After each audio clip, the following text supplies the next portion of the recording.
Hi, my name is John Nelson. I'm with Retirement Plan Advisory Group, and I'm going to provide the Fiduciary Hot Topics review for Q4 2023. What I want to do today is highlight some of the changes under Secure Act 2.0. As you know, Secure Act 2.0 was enacted at the end of 2022, December 29th, 2022. Some provisions were effective on the date of enactment. Some provisions won't be effective until 2027. But a number of these provisions take effect next year, and I want to highlight those as reminders for all of you.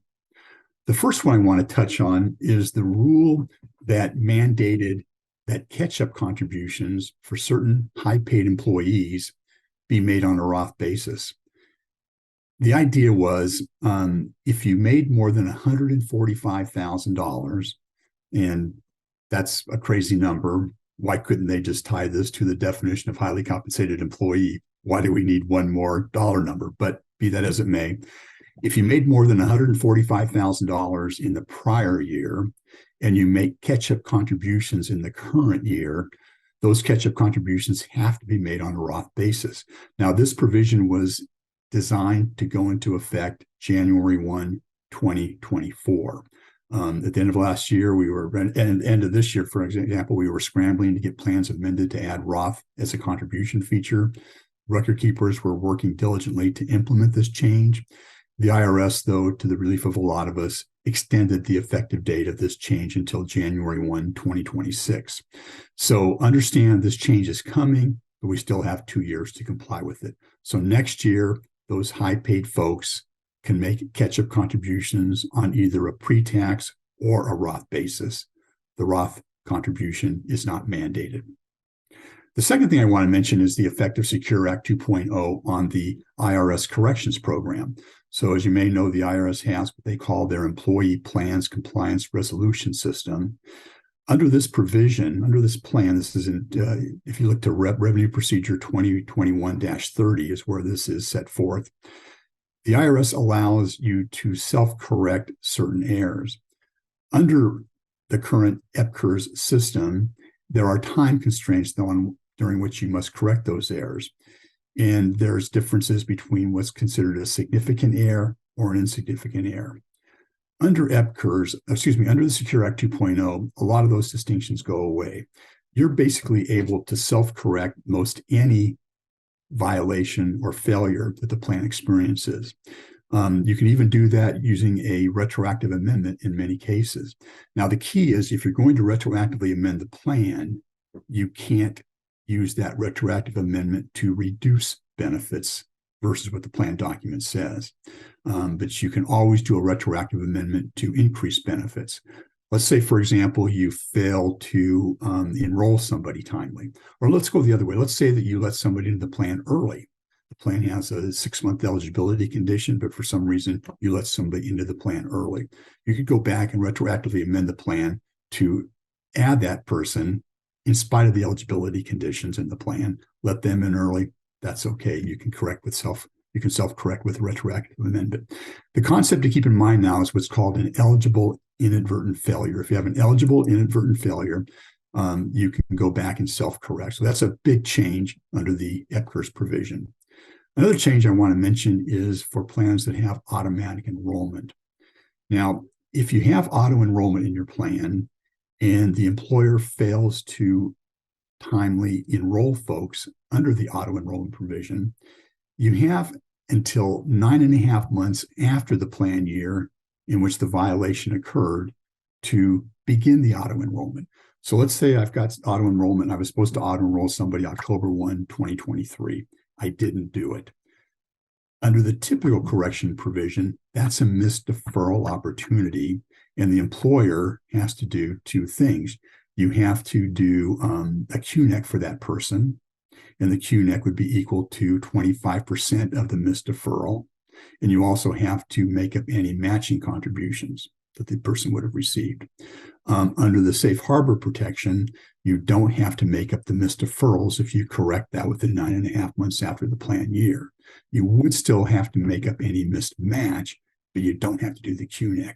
And that also applies for auto enrollment plans even for folks that aren't auto-enrolling, but say they're making a new election. Let's say somebody in an auto-enrollment plan elects to increase their contribution from 4% to 6%, but that doesn't get implemented. You still have this same safe harbor because your plan has auto-enrollment and auto-increase. All right, so keep that in mind. That's a good change for plans with auto-enrollment. Another change to keep in mind is deals around hardship events for 401k plans and 403b plans beginning in 2024. Under the IRS hardship provisions, remember, these are exceptions to the in-service distribution provisions under 401k plans. Typically, in a 401k plan, you can't take a distribution from the plan until you have a termination of employment. Hardship is an exception to that rule that allows you to take an in-service distribution if you have a financial hardship. And financial hardship is defined under the Internal Revenue Code. I think there are 7 different provisions: purchase of a primary residence, uninsured health expenses, college tuition expenses, things like that. Back in the old days, the employee had to submit paperwork to substantiate the hardship.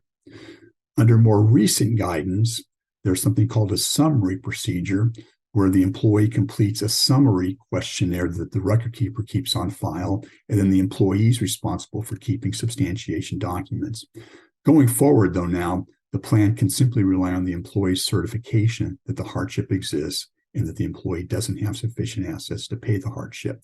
It can be as simple as, I need $5,000 to pay a medical expense for my child, period, end of question. So self-certification is available now for hardship. Documentation is no longer required.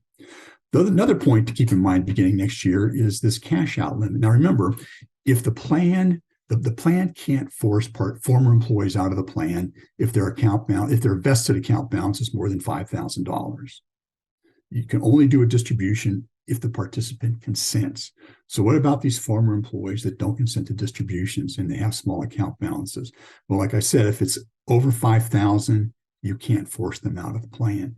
If it's under 5,000, but more than 1,000, you can force them into an IRA. If it's under 1,000, you can send them a check. That $5,000 cash out limit increases to $7,000 in 2024. So that's a good change, a way to get smaller account balances out of the plan. Keep this in mind too. In 2025, automatic enrollment will be mandatory for new plans established after December 29th, 2022. Now, what that means is if you put a new plan in place this year, 2023, or next year, 2024, and you don't put auto enrollment into that plan, January 1, 2025, you'll need to go back and add auto enrollment to the plan. All right. Now, the auto enrollment says that you must enroll between 3 and 10%, and you must have a 1% auto increase each year up to 10%. So although not effective until 2025, keep in mind that requirement applies retroactively to all plans established after the date of enactment of Secure 2.0. That's a big change. Don't lose sight of it.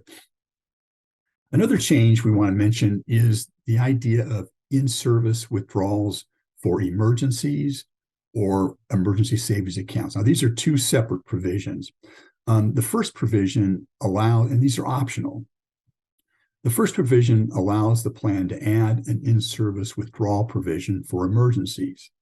An emergency is basically any financial need related to personal or family needs. Excuse me. The annual cap on an emergency withdrawal is $1,000. The participant can repay that within 3 years.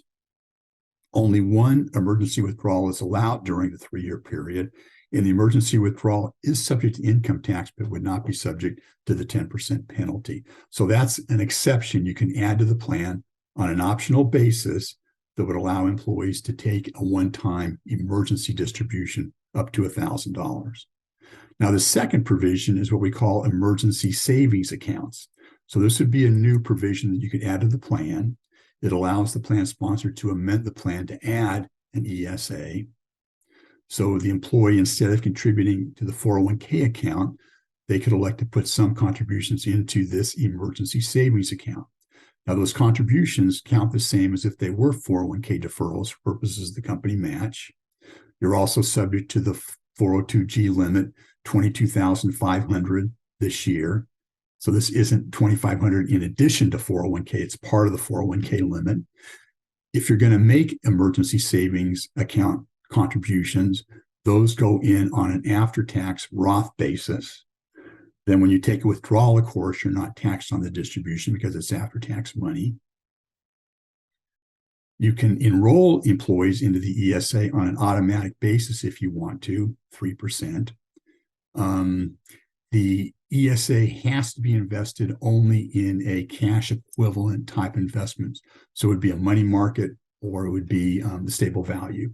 It can't be invested in the core lineup or target date funds, for example. It has to be invested into a cash equivalent type investment. Only non-highly compensated employees can do this. So highly compensated employees can't contribute to the emergency savings account. Now, if you're contributing as a non-highly compensated employee, and then you later become an HCE and have money in your ESA, you can still withdraw that money. You just can't put more money in. Okay. Now, a lot of sponsors are thinking about this, but I don't see many actually adding it. I think there's concern that the administrative complexity of adding these accounts may outweigh any benefits.